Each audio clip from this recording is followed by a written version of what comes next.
The U.S. government reached its $31.4 trillion debt limit on January 19th, prompting Treasury Secretary Janet Yellen to start using, quote, extraordinary measures to keep the country from default.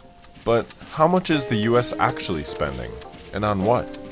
The federal government collected $4.9 trillion in the 2022 fiscal year, primarily from individual income taxes. It also spent about $6.3 trillion in that same period, creating a deficit of about $1.4 trillion. To keep paying for federal programs while operating at a deficit, the government borrows money by selling U.S. Treasury bonds and other securities. Over the years, this borrowed money accumulates as the national debt along with interest owed to investors. But what are they spending on anyway? In the 2022 fiscal year, top spending was on Social Security, which cost $1.22 trillion and took up almost a fifth of the budget.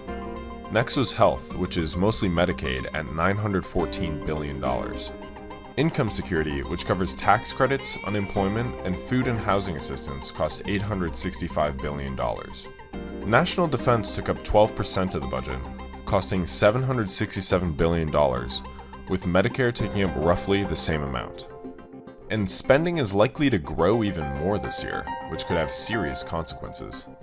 If the government does default on its debt, it could affect payments for Social Security, Medicare, and other federal benefits. It could also create uncertainty in global markets as confidence in American borrowers falls, potentially sparking a financial crisis.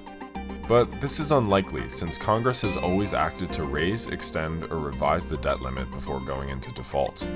However, the situation usually turns into a showdown between Congress and the White House, using a potential default as leverage to push a budgetary agenda.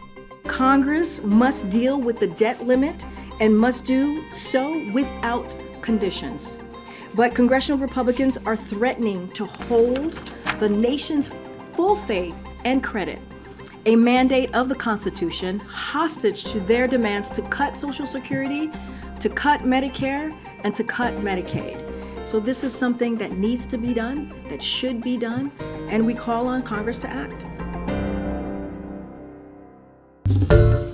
Hi everyone, George Stephanopoulos here. Thanks for checking out the ABC News YouTube channel. If you'd like to get more videos, show highlights, and watch live event coverage, click on the right over here to subscribe to our channel, and don't forget to download the ABC News app for breaking news alerts. Thanks for watching.